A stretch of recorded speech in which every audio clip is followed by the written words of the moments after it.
नमस्कार, आप शिक्षक भर्ती देख रहे हैं। दोस्तों, फाइनली टेट मामले को लेकर सुप्रीम कोर्ट ने जो 1 सितंबर 2025 को फैसला दिया है, उस फैसले की अब सुनवाई 13 मई 2026 को होने वाली है। लेकिन उस सुनवाई से पहले बहुत सारी तैयारियां भी करनी होती है। तो फाइनली यहाँ पर दोस्तों आप लोग देख पाएंगे 2 नया लेटर जो है सामने निकल के आ चुका है इसी तैयारी में टीईटी मामले को लेकर। तो इस वीडियो के माध्यम से आप सभी को पूरी जानकारी बताई जाएगी, आखिर इस लेटर में क्या कुछ जानकारी दी गई है। और इसके अलावा इस वीडियो के माध्यम से आप सभी को ये दोनों पीडीएफ भी दिया जाएगा, क्योंकि बहुत सारे शिक्षक साथी ये कहते हैं कि आप जो है अपने वीडियो के माध्यम से जितनी भी जानकारी, जितना भी नोटिस वगैरह बताते हैं, उनका हमें पीडीएफ दे दीजिए ताकि हम भी पढ़ सकें और अपने शिक्षक साथियों के पास उस पीडीएफ को शेयर कर सके, ताकि उनको भी इसके बारे में जानकारी हो जाए। यहाँ पर आप लोग देख पाएंगे पहला पेज ही रहने वाला है और दूसरा पेज ये टेट को लेकर ये है। तो इस वीडियो के माध्यम से आप सभी को सभी प्रकार की जानकारी बताई जाएगी और साथ ही ये आदेश की कॉपी भी साझा की जाएगी।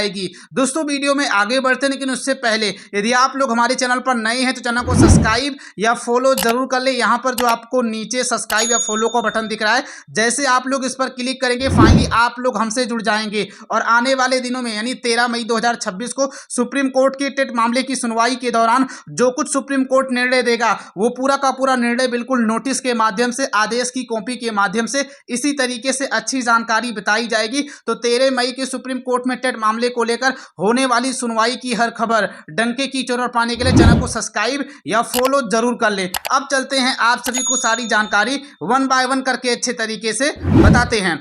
फाइनली दोस्तों यहाँ पर आप लोग देख पाएंगे टेट मामले को लेकर लगातार जो है नोटिस पे नोटिस आ ही रहा है। सरकार भी दोस्तों इस समय एक्टिव दिख रही है। तो दोस्तों फाइनली अब तक मैंने आप सभी को जितना भी पीडीएफ नोटिस वगैरह दिखाया, अगर आप लोगों को पीडीएफ चाहते हैं तो फाइनली इसके लिए आप लोगों को अपने फोन में गूगल ओपन करना है। यहाँ पर देखेंगे गूगल पर आएंगे, आपको लिखना है जॉब 73।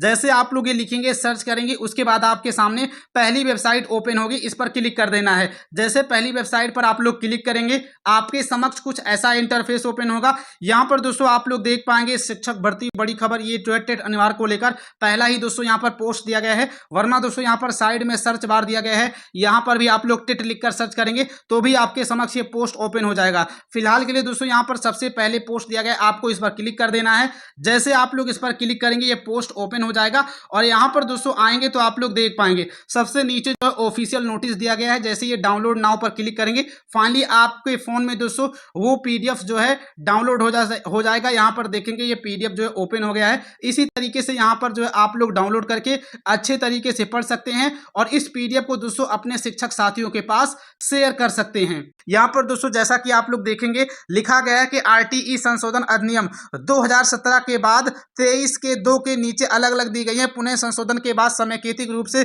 पढ़ी जाएंगी जो नीचे के कॉलम में है। उक्त से पूर्णतः स्पष्ट है कि उक्त में धारा में दी गई शिथिलता के क्रम में अंतिम नियुक्ति जो है 31 मार्च 2015 को हो सकती है। अब यहाँ पर बहुत सारे शिक्षक साथी जो ये कहते हैं कि जो टेट लागू किया गया सुप्रीम कोर्ट के द्वारा 2017 में केंद्र सरकार ने जो संशोधन किया था, उस संशोधन की वजह से लागू हुआ है। तो मैं बहुत ही जल्द 2017 में भारत सरकार के द्वारा जो संशोधन किया गया था और उस संशोधन में कहां पर यह जिक्र किया गया है कि सभी शिक्षकों पर टेट लागू होगा, उस पर वीडियो लेकर के आने वाला हूं। तो इस चैनल से आप लोग जुड़ जाएंगे तो वीडियो जो है मिल जाएगा। अब यहाँ पर आगे ये कहा जा रहा है कि अतः संशोधन में कहा गया है कि 31 मार्च 2015 को नियुक्त या उस रूप में नियुक्त जैसा कि 23 के 2 में कहा गया है प्रत्येक शिक्षक, अर्थात 23(2) के अधीन नियुक्त प्रत्येक शिक्षक, ना कि संपूर्ण शिक्षक की यहाँ पर बात की गई है। आगे दोस्तों यहाँ पर जानकारी ये दी गई, यहाँ पर प्रश्न दिया गया, यहाँ पर आंसर दिया गया। आप लोग यहाँ देखेंगे अच्छे तरीके से, इसमें यह कहा गया है कि 23 के 2 में जैसा कि राज्य में अध्यापक शिक्षक के पाठ्यक्रम एवं उसमें प्रशिक्षण प्रदान करने वाली प्राप्त संस्थाएं नहीं है या उपधारा 1 अधीन अकथित न्यूनतम अर्हता रखने वाले शिक्षक पर्याप्त संख्या में नहीं है, वहां केंद्रीय सरकार यदि वह आवश्यक समझे अधिसूचना द्वारा शिक्षक के रूप में नियुक्त के लिए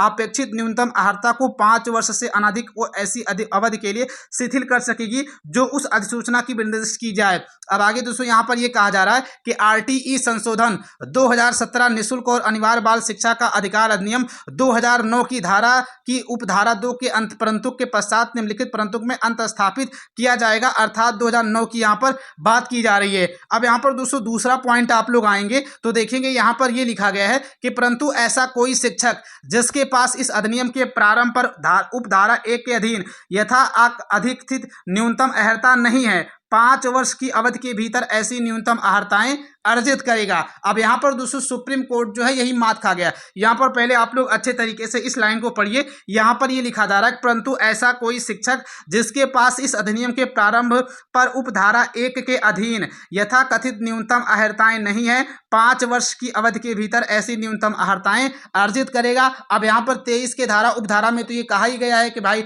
सभी शिक्षकों को जो है शिक्षक पात्रता परीक्षा जो अनिवार्य की गई है, लेकिन जब आप लोग आगे पढ़ेंगे तो वहां पर यह भी कहा गया है कि एनसीटीई की गाइडलाइन आने से पहले ऐसे शिक्षक जिनकी नियुक्ति हो चुकी है उन पर यह फैसला, ये नियम कानून लागू नहीं होगा। लेकिन सुप्रीम कोर्ट ने केवल धारा 1 के तहत ही फैसला दे दिया और उसके बाद उस नोटिफिकेशन में जितनी भी जानकारी मेंशन की गई थी शायद उनका ध्यान उस तरफ नहीं गया, या उस तरफ जो है मतलब उस चीज को उन्होंने नहीं पढ़ा, बिना चीजों को ध्यान में रखते हुए फैसला आ गया। तो उसी पर यह कहा जा रहा है कि परंतु यह और कि 31 मार्च 2015 को नियुक्त उस रूप में नियुक्त प्रत्येक शिक्षक जो उपधारा 1 के अधीन यथा अकथित न्यूनतम अर्हता नहीं रखता है, निःशुल्क और अनिवार्य बाल शिक्षा का अधिकार संशोधन अधिनियम 2017 के प्रारंभ की तारीख से 4 वर्ष की अवधि के भीतर ऐसी न्यूनतम अर्हताएं अर्जित करेगा। तो केंद्र सरकार ने जब संशोधन किया था तो उसमें साफ साफ ये डेडलाइन जो दी गई थी वो 2019 तक दी गई थी। 2019 के पहले सभी शिक्षकों को यहाँ पर न्यूनतम अर्हताएं जो है प्राप्त कर लेनी है। अब यहाँ पर दोस्तों आगे आप लोग देख पाएंगे तो इसमें ये जानकारी दी गई है कि 23 के 2 जहाँ किसी राज्य के अध्यापक शिक्षा के पाठ्यक्रम एवं उसमें प्रशिक्षण प्रदान करने वाली प्राप्त संस्थाएं नहीं है या उपधारा 1 के अधीन यथा अकथित न्यूनतम अर्हताएं रखने वाले शिक्षक पर्याप्त संख्या में नहीं है, वहां केंद्रीय सरकार यदि वह आवश्यक समझे अधिसूचना द्वारा शिक्षक के रूप में नियुक्ति के लिए जो है न्यूनतम अर्हताओं को 5 वर्ष से अनधिक की ऐसी अवधि के लिए शिथिल कर सकेगी जो उस अधिसूचना में विनिर्दिष्ट की जाए। आगे यहाँ पर लिखा गया कि परंतु ऐसा कोई शिक्षक जिसके पास इस अधिनियम के प्रारंभ पर उपधारा 1 के अधीन यथा अकथित न्यूनतम अर्हताएं नहीं है, 5 वर्ष की अवधि के भीतर ऐसी न्यूनतम अर्हताएं उसे अर्जित करनी होगी। आगे यहाँ पर दोस्तों लिखा गया कि परंतु यह है कि 31 मार्च 2015 को नियुक्त या उस रूप में नियुक्त प्रत्येक शिक्षक को उपधारा के अधीन यथा अकथित न्यूनतम अर्हता नहीं रखता है, निःशुल्क और अनिवार्य बाल शिक्षा का अधिकार संशोधन अधिनियम 2017 के प्रारंभ की तारीख से 4 वर्ष की अवधि के भीतर ऐसी न्यूनतम अर्हताएं अर्जित करेगा। तो यहाँ पर आप लोग देखेंगे 2017 में जो संशोधन किया गया था उसमें यह साफ साफ कह दिया गया था कि भाई जो है ये जो है 4 वर्ष के भीतर। अब यहाँ पर संशोधन तो 2017 में हुआ था, तो बहुत सारे लोग कहेंगे कि अगर संशोधन 2017 में हुआ था तो इसका 4 वर्ष 2021 में पूरा होता है, लेकिन दोस्तों ये ऐसा नहीं है, क्योंकि संशोधन भले 2017 में हुआ था लेकिन केंद्र सरकार ने इस अधिनियम को बैक डेट से लागू किया था, यानी संशोधन 2017 में किया था और जो लागू हुआ था